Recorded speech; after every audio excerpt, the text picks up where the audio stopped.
Hi guys, so magbubukas tayo ulit ng langka. Ito yung langka na dapat gugulayin namin. Pero, since kasi mabango na rin siya, hindi na siya magugulay. Parang pwede na siyang papakin. Buksan na natin siya. Ayan. Kung matatandaan nyo, yung pinakamalaki yung una namin binuksan. Dahil yun talaga yung binili namin para kainin. Dahil ito naman, panggulay sana. Pero dahil ang bango-bango na rin niya, pangpapak na lang siya.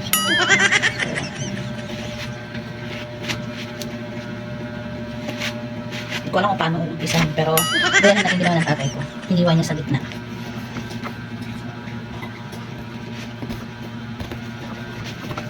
Apakatalas. Oh. Kasi, ay, dahil ko lang ito.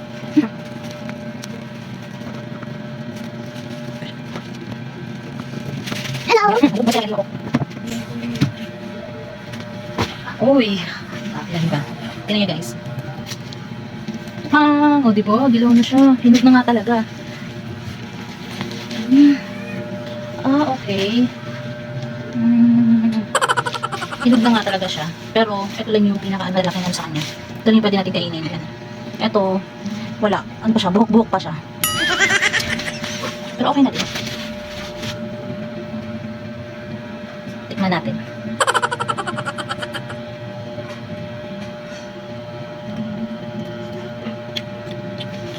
Ang tamis niya. Tamis niya.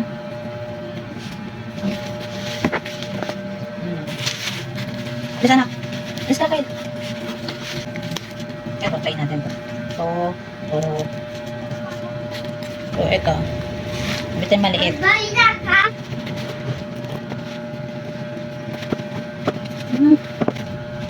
Okay. So, ayan guys. So, half lang talaga siya. Kalahati. Pero okay na din.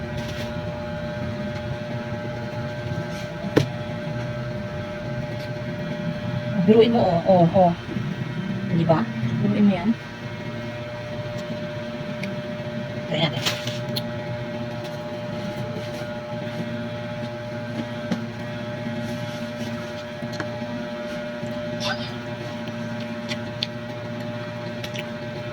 Tamis.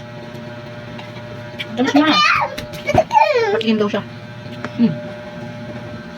Tamis? Tamis. Pero konti lang yung makakain natin kasi yung kalahati niya, di ba? Parang buhok-buhok pa siya. Tungkulay kasi dapat. Pero, malutog na. Wait lang, malutog.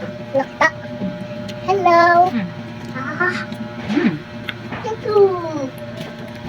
Sarap niya. So, kain tayo.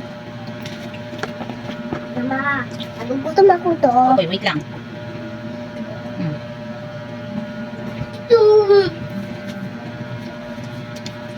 Hello. Tamis. Nakakahingi. Mamaya na. Kain mo tayo kanin.